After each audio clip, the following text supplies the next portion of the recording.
add some colored hair. If you don't have hair, then have it painted on your head. This is Cat Kerr. She claims to be a prophet of God and is obviously absolutely obsessed with pink hair. I don't know why. She claims God ordered her to dye her hair pink. All the way back in 2007, she got famous for claiming that God brings her to heaven on a regular basis and ordered her to tell everybody about her experiences. It's absolutely bizarre. People believed it, apparently. She is extremely influential in the Christian movement, in the evangelical movement specifically. She writes curriculums for Christian private schools and stuff like that. Big, famous televangelists turn to her for information about how to run their stuff, about what God is telling her, and the whole 9 yards. But for our purposes, I am deeply entertained by the nutter buttery we get out of her, so let's give a couple clips a watch and see what she has to say for herself. This is from October 15th, 2022. Check this clip out. How many people just want to stay here like forever? Have you told God that? Have you told him you're okay if you don't die when you're 120 or 90 or whatever year they've got it up to right now? She thinks that people on average live to 120 or 90. I mean, I know that she lives in a fantasy land, but this is going above and beyond fantasy land in my opinion. How does she not realize that the average age in the U.S. is like 78 or something like that? First of all. And second, I thought Christians expected to go to heaven. I thought all Christians expected to go to heaven. I thought that there wasn't going to be like an earth that people lived on. I thought that was like a uniquely Jehovah's Witness belief and maybe a very small minority of other denominations. I thought generally Catholicism and mainline Protestant groups believed everyone was going to heaven and that was going to be the end of it. What is she talking about? If you think that's weird, just wait. She gets even weirder. Keep listening. He's keeping some. He's keeping. He told me he won't even discuss death with me. Am I to take that to mean that Cat Kerr believes that she's never going to die? I'm not sure what she's getting at with that. So I just talk about life.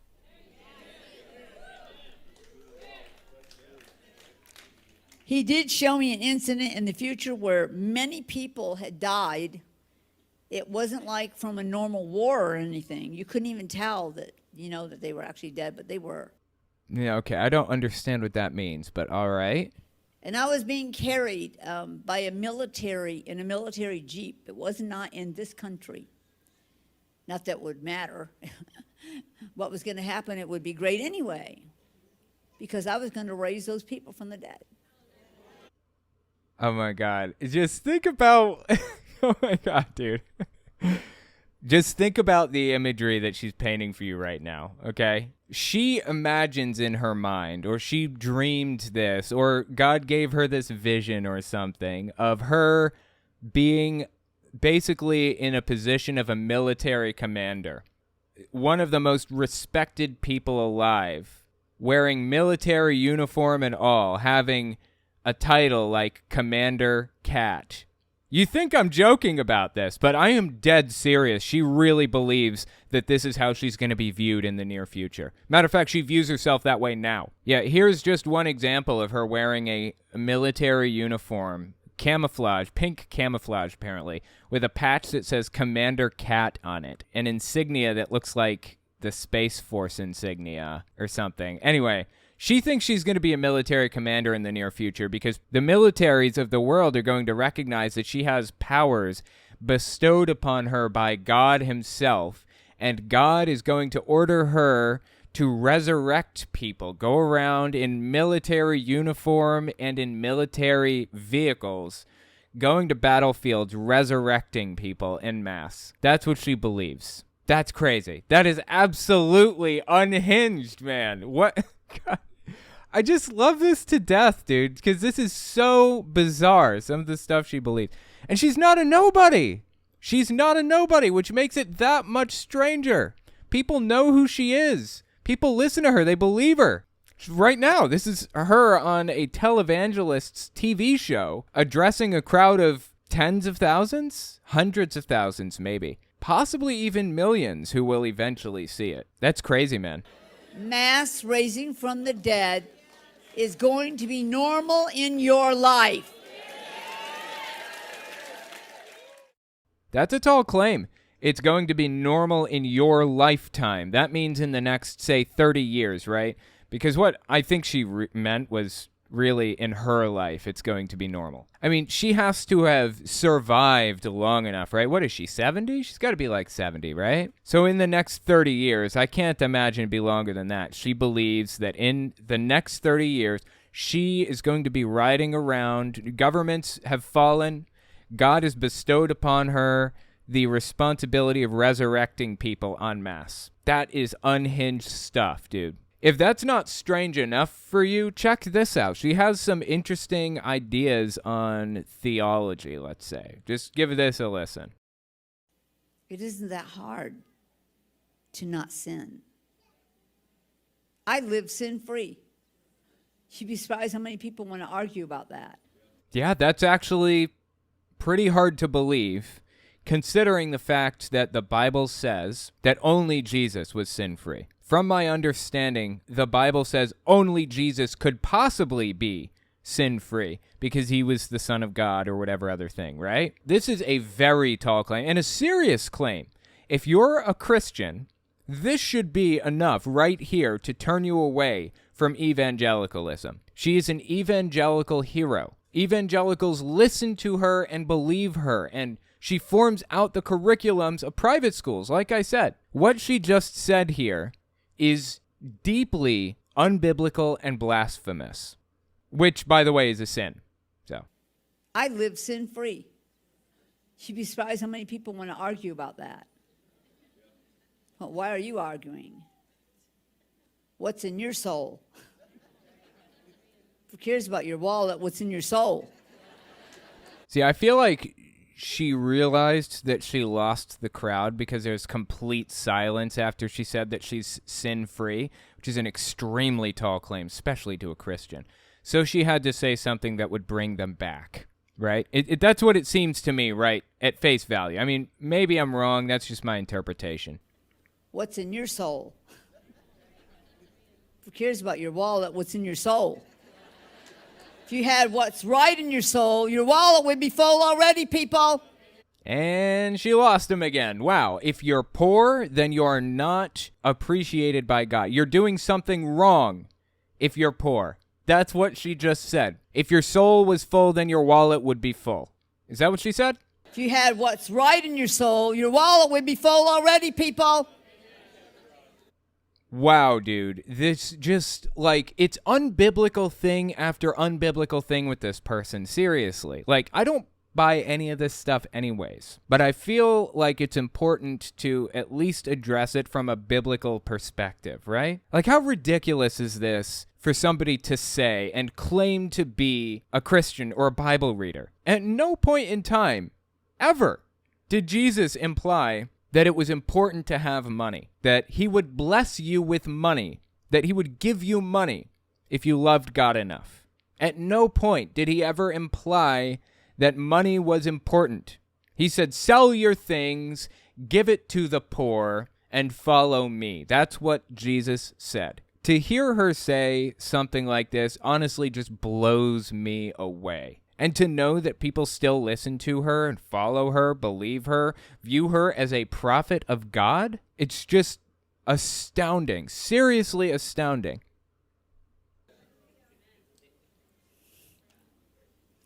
Yeah, she completely lost the crowd on that one. Like, complete dead silence from them after that. Be full already, people. Oh, hey, she got a couple of yeahs, apparently. Okay. Fair enough. She got a couple yeahs in there. Maybe there are some people who accept prosperity gospel and believe the things she says. But you know what? Let's talk about that I don't sin thing, because I just kind of let that slip a minute ago. Let me show you a couple examples of Cat Kerr sinning. The Bible says something about not lying, right? Aren't there a couple things in there about not bearing false witness, about not falsely prophesying. What happens to somebody who pretends to be a prophet of God? They're put to death. How do you know they're not a prophet of God? Because what they say does not come to pass, right? That's what was specifically listed in Deuteronomy 18:20. Let's just listen to a give or take 2-minute section of Cat Kerr bearing false witness and falsely prophesying. By the by, this is right before the 2020 election actually took place. I know the thought and intent of everything. I know every hidden act of wickedness, and it will be exposed, and Trump will sit in that White House for 4 more years. Remember, before the 2020 election actually took place and before we knew that Biden won. God has adamantly told me he will win despite the crimes and the things that they're committing, trying to make it happen for Biden. People want somebody who knows what they're doing and has hope for this country, and Trump will win on November 3rd. Do you really believe President Trump is going to be reelected? If you are caught up to the throne of God, and he face to face tells you he is winning, there's no doubt whatsoever. He will win because that's God's plan. She claims to have been called up to heaven to sit next to God on his throne, and God looks her in the face and says, "Cat, I'm making Donald Trump the president of the United States again. He will win the election on November 3rd. I will make this happen." That's what she's saying. And here we sit years later, and he's not. This was unequivocally a false prophecy. She bore false witness. She pretended to hear the voice of God when she did not. That seems like a sin to me. Now that we know that she sins, we know that she lies too, because she said she doesn't sin. Just one more sin on her record. Plan. Trump is here to stay, and there you go. Trump 2020 campaign is on the way. And I want you to know that, yes, God himself did tell me to come and do this broadcast. Laugh at it, jeer at it, or celebrate it. It's going to happen. It was just false prediction after false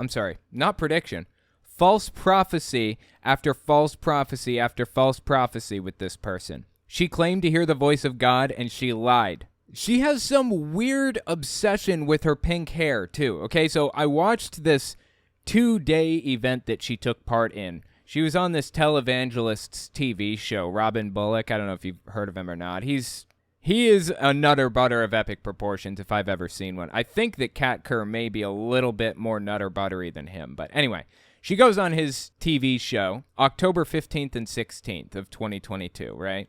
Long past now, but it's still entertaining to take a look at. And she must have mentioned her pink hair like 16 times straight. Listen to what she had to say. This is from her October 15th appearance. Well, the pink hair is just a little bit too much. I don't think our people will like it. And when your people come to my meetings all the time, where have you been? I said, by the way, people like this pink hair.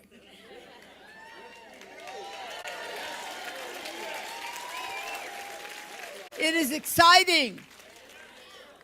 We should stand out. Get out of your closets. Get your crown on. Get your staff. And start changing things. It's interesting to me that somebody who is very much from a traditionalist / conservative worldview or framework is so in favor of standing out and being different and having pink hair and all that other stuff. Why? She comes from a framework of traditionalism. That means she wants things to stay the same. She wants to revert it back to what it was. You know, the whole make America great again thing. When was it great? It's not great now. In their minds, it was great in the past, previously. That's the whole overarching idea of conservatism anyways, is that they want to go back to an earlier time. They want to go back to when things were different, when they were comfortable with the way things were, which, by the by, is a losing position anyways. because society changes and grows and builds and evolves. That's just what it is. If you want to take it backwards or keep it exactly the same as it was before, you're just going to fail. That's just what it is. But that's neither here nor there. The point is, this is a weird thing to be obsessed with, having pink hair, standing out like this. This is the antithesis of what her followers or the generation that she appeals to would usually want. Just kind of strange. Check this one out. This is from October 15th, just a few minutes later. And I tell you, God told me people will be chasing you down. Those who mocked you and made fun of you will be beating your door down to find out what you know about God and how to know Him. Okay. I promise there will never come a time in my life that I will ever beat down Cat Kerr's door to find out what she knows and how to know God. I guarantee you that she will not be proven correct, but if she were, hypothetically, I wouldn't want anything to do with a monstrously evil interpretation of the God that she believes in. One that hates everybody for some stupid, ridiculous, intrinsic quality about who they are. Hates gay people, hates trans people, hates this, hates that, hates this set of people for this arbitrary set of reasons, hates immigrants for why would God hate immigrants? You got me. But he certainly does, in Cat Kerr's mind.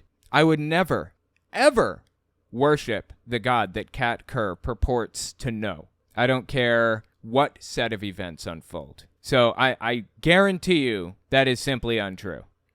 Fun of you will be beating your door down to find out what you know about God and how to know Him. You won't be able to hide anymore.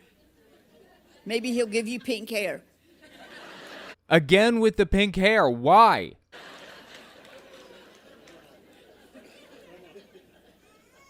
You know, when Jesus comes to you face to face and said, "You're going to have pink hair," they never asked me.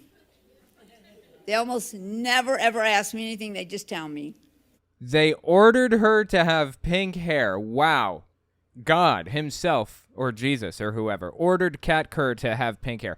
What is it with her obsession with pink hair? Why? I swear she mentioned her pink hair and the fact that Jesus himself wanted her to have it like 16 different times throughout the course of this, 2-hour event that she did. What is her obsession with pink hair? Before we continue, I just wanted to mention something. If you like what I do and you want to see me continue to do it, you can support me in a few ways. First, there's Patreon. That's probably the best way. But if you want to get something back for your support, you can check out my Teespring. Or you can check out my Telltale Unfiltered channel. I go through long-form, unhinged sermons from all kinds of people, from Hank Kunneman to Greg Locke to Jehovah's Witnesses. So give it a look.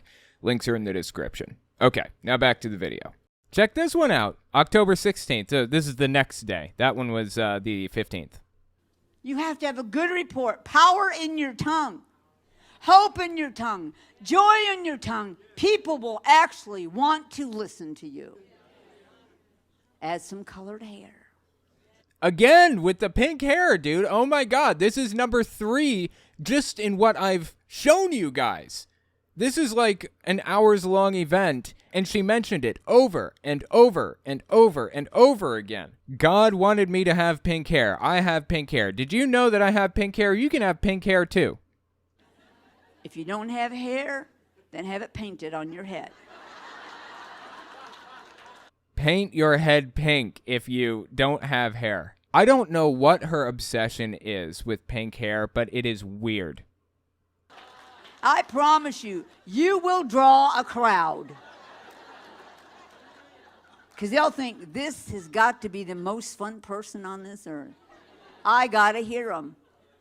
Yeah, that's her whole message, is being fun, quote unquote. She wants people to know that heaven is fun and that God sent her back to earth to communicate how fun heaven is or whatever. I do have to give her one thing. She's very consistent in her message, always has been. She's been talking about this at least since 2007. That's the earliest that I could find. It probably goes back even earlier than that, but I think that's roughly when she started getting some level of notoriety. Check this clip out. It's from 2007. It's 6 minutes long. We can't watch the whole thing. I just want to give you an idea of it. This is Cat Kerr of Revealing Heaven, and I have to tell you about this revelation. Please. You know what? Heaven is the most fun place you'll ever live in your life. Did you ever think of that? Most people, and including the world, think heaven is going to be so boring. They don't even want to go there. Most believers actually say, what in the world am I going to do for eternity? What is it going to do up there besides bowing to God and maybe singing some songs with the choirs in heaven? See, that's what her whole thing was all about. Like I said, we can't watch that whole thing right now. Maybe I'll cover it later on. But the whole thing has always been, since day one, making people think that heaven is fun. Well, guess what? Not everybody wants a fun heaven. I don't want to go out riding lava fields and playing with dinosaurs. I mean, I'm not making this up. Like, this is stuff that she says. I don't want to paint my head pink.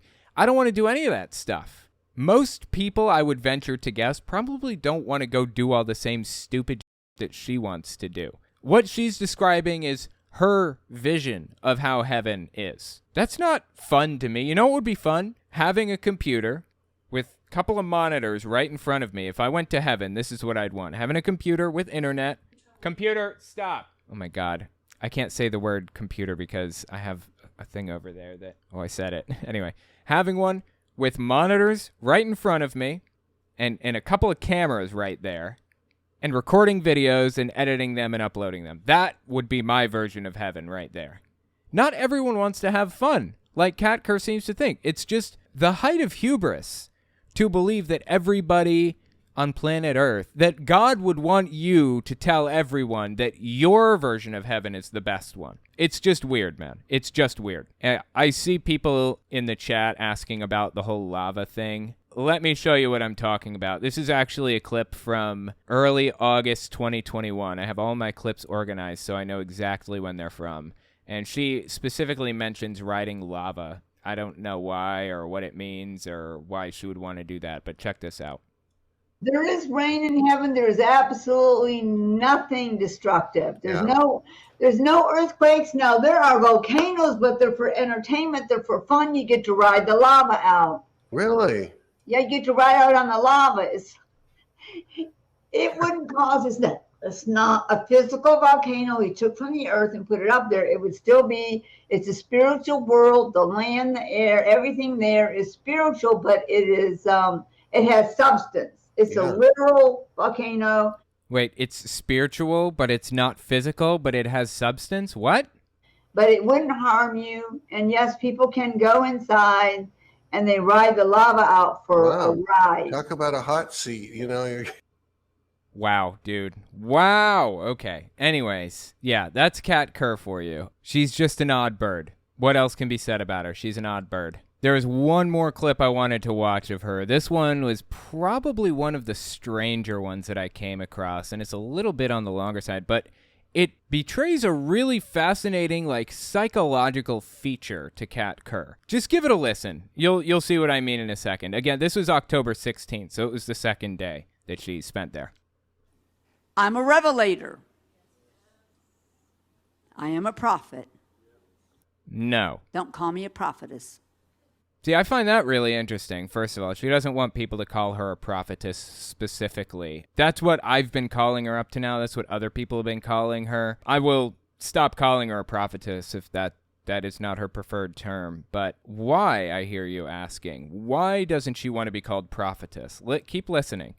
When God passes out the mantle in the office, he doesn't say, well, you're a woman, you have to have a different title. In the spirit realm and concerning spiritual things, there is no difference in power and authority in a woman than there is in a man. Now that is interesting. First of all, unbiblical. The Bible most definitely says, what is it, 1 Timothy 2:12?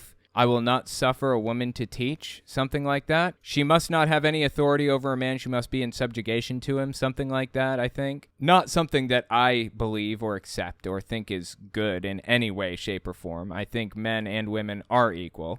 In fact, they are. They should be equal. They're not equal in society right now. But I find it so fascinating that she comes from such a conservative, traditionalist framework, and once again, just like the pink hair, is refusing to conform to that traditionalist framework. It's like she's got almost like a feminist streak through her to believe that men and women are equal in the eyes of God, despite the fact that the Bible specifically and explicitly says that is not the case. It is really interesting to me that she views it that way anyways, but as usual, she takes it one step too far. Keep listening.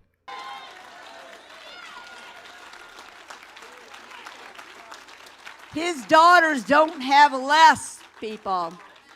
And in case you ever wondered, he made woman because man needed help.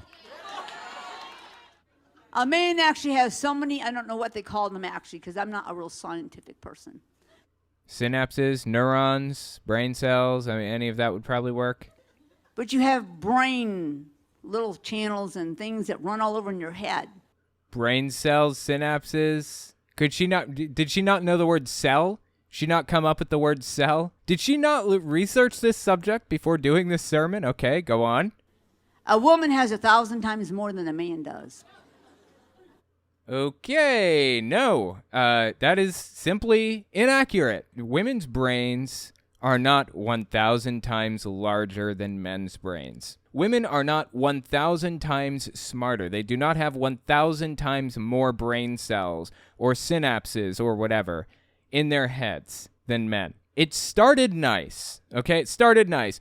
Men and women are equals. Unbiblical, but nice. And then she just took it right off a cliff. Women are better than men. What an odd thing to say to a crowd that is so deeply misogynistic by default. This is just weird, dude. A man just knows, I want something. I will go look and see if it... Oh, yeah. So she says women's brains are bigger than men's, or women are smarter, 1,000 times smarter than men, right? Let's listen to her justification for that tall claim. A woman has 1,000 times more than a man does. A man just knows, I want something. I will go look and see if it's there. Let's see if it's there. Nope, it's not there. Okay.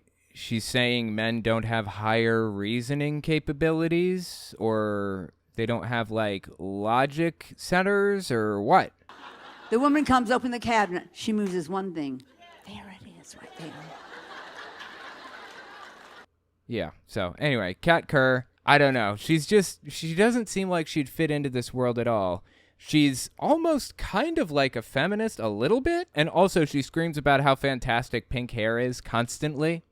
Two things that the audience shouldn't believe or be interested in or appreciate at all, right? Because the message is being delivered to such an extremely conservative group of people, but they seem to love her to death. She's filthy rich. She is well known. She writes curriculums for private schools, Christian private schools. She's not a nobody. She has a significantly larger audience than I do, like by far, orders of magnitude bigger than my audience. I just don't understand how she can lie and, I mean, obviously lie, certainly, right, about being a prophet. She can lie about not sinning. She can change biblical precedent or change, like, biblical doctrine or whatever. She can misinterpret the Bible nonstop. She can scream about how great pink hair is and about how women are better than men and all that stuff. And she still has an audience. Still. Just blows me away, dude. But I will be damned if it's not entertaining to sit here and listen to her go off about the strangest stuff. Let me know what you think about this and if you want to see more stuff like this in the comments.